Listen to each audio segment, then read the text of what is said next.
Morning, everybody. We've had quite a lot of conversation just lately about the arches of the foot, the transverse metatarsal arch, which doesn't exist, and the medial longitudinal arch, which kind of does, but arch is perhaps a slightly misleading term for it, although it's still the term we will use. So I think it's probably worth a bit of revision on what an arch is. In architectural terms, an arch is a structure where if you apply force to the top of it, which is usually gravity pulling things down, that force is propagated outwards. So with an arch, as you would have across the top of a doorway, when you push down on the top of it, the rocks are not forced downwards, that force is pushed outwards. And because the walls of a hallway are large and heavy and stuck to the ground, of course they can't move, which means that the force downwards is resisted.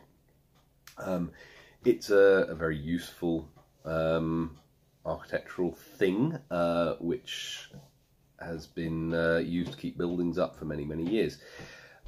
It has been proposed that this is also how the foot arch works, but it's palpably not, and we can show that one of a few ways. The first and most obvious aspect is that where the sides of an arch need to be attached to something to stop them going outwards, the foot is not. The foot is not nailed to the ground. So when you push the arch of the foot down, of course the foot just elongates, it just spreads out, it lengthens.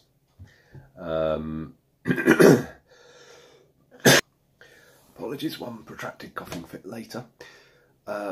So because either end, the heel and the forefoot, are not actually bound to the ground in any way, when you do push pressure down on the top of an arch of the foot, it would just elongate if it was a structural arch in the same way as we see in architecture. That just doesn't work. When we talk about the arch of the foot, we're using a different definition of the word arch. In architecture, arch has one particular meaning, but if you look at the definition of the word arch, it can also mean thing which is arch-shaped. You can have the dorsal venous arch, you have the aortic arch, the arch of somebody's eyebrow, for example. There are lots of times when we use arch not to describe an architectural structure or an architectural way of holding itself up, but rather simply a shape. So, visual representation. Let's say this is a very simplified model, but let's say this is the model of the arch of the foot. We've got a calc there, we've got a navicular, a cuneiform, a first met, and a big toe. As you can see, I've more or less shaped these wedges appropriately, so that is an architectural arch type of a shape. Now, if I were to be able to fix these 2 points in place, like so, and then push pressure down on there, it can't move because this force coming down that way is being propagated out that way, and those 2 points are fixed in space. However, of course, they're not fixed in space. When the foot goes on the ground, the foot can move. So what would happen in real life is that you would do that, and then as the foot loads up, it will just do that. And these joints will open up perfectly well. These ligaments here, the very small ones across the joints, are not anywhere near man enough to stop that happening, and they're running in the wrong direction to stop that happening. They'd be at a huge mechanical disadvantage. It simply wouldn't work.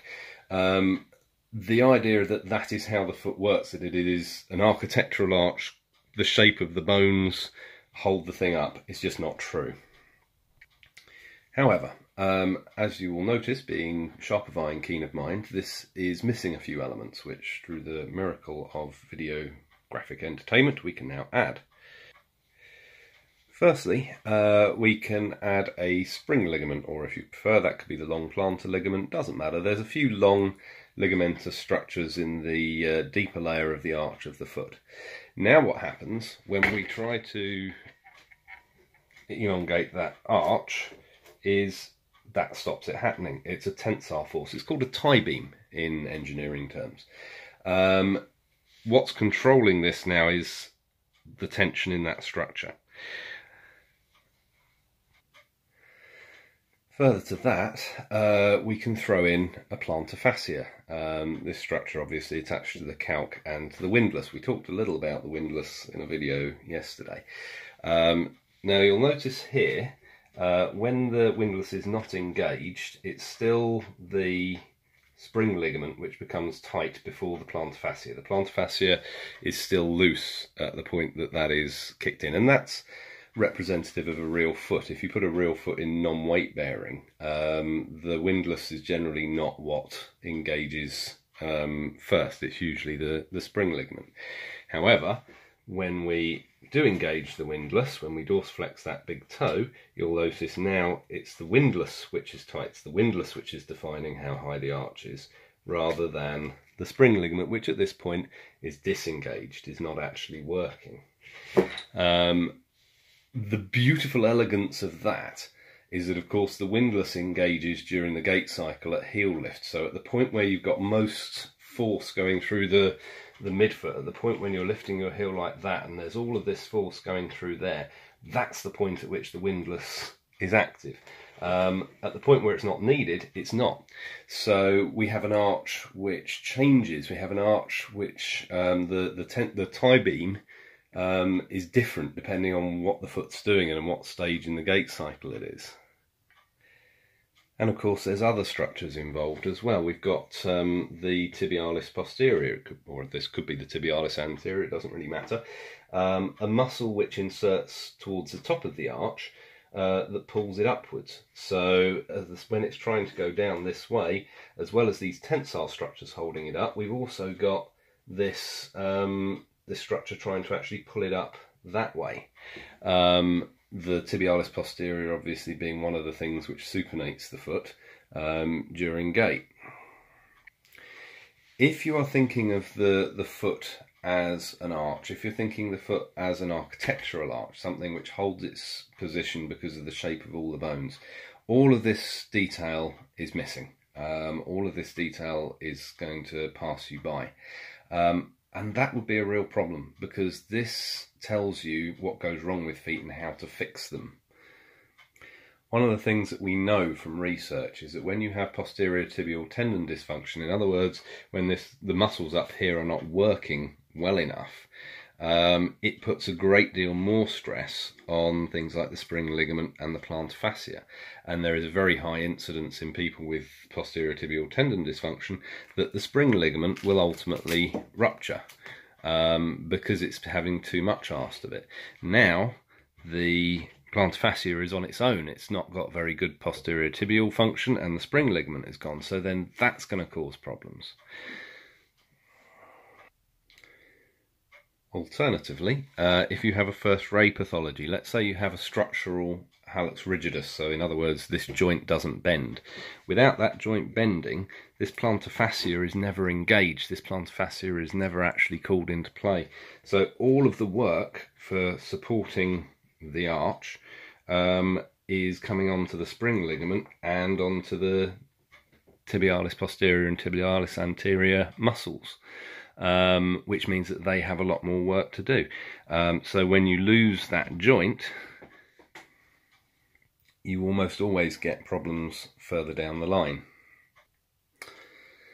There's a lot of other examples that you can do. You can play a lot of games with this sort of model, where you take one element out and look at the effect it will have on the others, but I don't want this video to run on too long. If there's a take home from this, it's that this thing here is arch shaped, and we can talk about it as an arch because it is arch shaped. But when we use that term, we're using it in the context of a shape, not an architectural function. In terms of function, it's much more akin to a tie beam, except it's rather more complex than that because it's a series of different ties which have different amounts of tension in them depending on what the body's doing at the time. But it's not an architectural arch. If you take all of this out, if you get rid of that, if you get rid of that, if we got rid of that, this will not hold any kind of a structure by itself. We know that to be true.